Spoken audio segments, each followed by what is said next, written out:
Jagadish Reddy speaker Prasad కుమార్ను కించపరిచేలా మాట్లాడారని Congress MLA ప్రభుత్వ whip Adluri Laxman అన్నారు. జగదీష్ రెడ్డిని తక్షణమే సస్పెండ్ చేయాలని డిమాండ్ చేశారు. దళితుల వర్గాలంటే బీఆర్ఎస్ పార్టీకి చిన్న చూపని లక్ష్మణ్ తెలిపారు.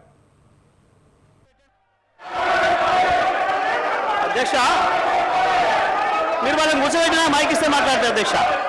వాళ్ళని కూర్చోబెట్టి నాకు మైక్ ఇవ్వండి. వాళ్ళని కూర్చోబెట్టి నాకు మైక్ ఇవ్వండి. సభను ఆర్డర్లో పెట్టి నాకు మైక్ ఇస్తే మాట్లాడతా అధ్యక్ష, లేకపోతే నేను మాట్లాడిన అధ్యక్ష. సభను ఆర్డర్లో పెట్టి అందరు కూర్చొని నేను మాట్లాడతా అధ్యక్ష. చెప్పండి.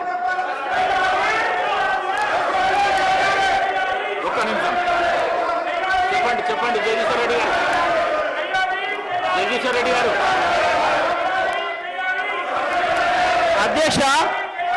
అధ్యక్షుల వారి బాధ్యత సభను ఆర్డర్లో పెట్టడము. సభ ఆర్డర్లో ఉంటేనే అందరూ కూర్చుంటేనే ఒక సభ్యుడు మాట్లాడాలి. నేను సభా సాంప్రదాయాన్ని నేను మాట్లాడుతున్నా. స్పీకర్ గారి పవర్స్ గురించే నేను మాట్లాడుతున్నా. స్పీకర్ గారి ఆదేశాల ప్రకారం అందరూ కూర్చుంటేనే నేను మాట్లాడతా.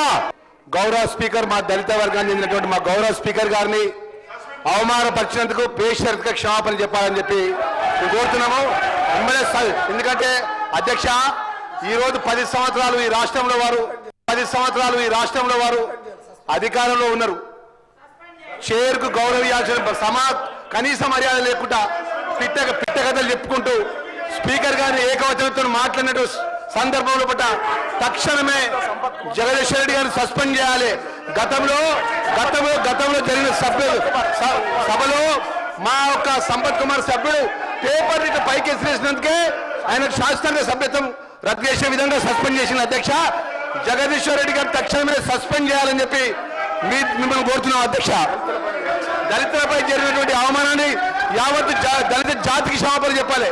మొదటి నుంచి కూడా టీఆర్ఎస్ ప్రభుత్వం దళితుల మీద చిన్న చూపు, దళిత వర్గాల చిన్న చూపు, చైర్ మీద చిన్న చూపు.